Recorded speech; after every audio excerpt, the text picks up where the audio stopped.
আমরা জীবনে একটি অংশ ঘুমিয়ে কাটাই, কিন্তু আপনার কি জানা আছে আপনার ঘুমকেও ইবাদতে পরিণত করা সম্ভব? হ্যাঁ, রাসূলুল্লাহ সাল্লাল্লাহু আলাইহি ওয়াসাল্লামের শেখানো কিছু আদব পালনের মাধ্যমে তা করা সম্ভব। প্রথমেই ইশারের নামাজ পড়ে অপ্রয়োজনে দেরি না করে দ্রুত ঘুমানোর চেষ্টা করুন। আর ঘুমানোর আগে অবশ্যই উঁচু করে নিন।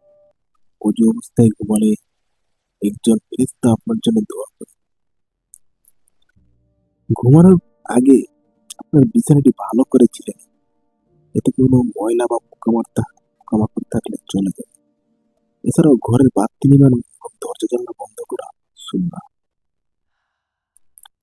ঘুমানোর আগে এই দোয়াটি পড়ুন, আল্লাহুম্মা বিসমিকা আমুতু ওয়া আহইয়া। এরপর সূরা ইখলাস, ফালাক ও নাস ৩ বার পরে হাতে ফু দিয়ে শরীরে বুলিয়ে দিন।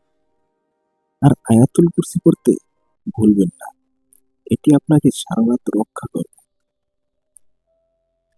তারপর ডান কাতে মুখ করে শোয়া সুন্নাহ। ডান হাত গালের নিচে রাখতে পারেন। মনে রাখবেন, উপর হয়ে শোয়া অপছন্দনীয়।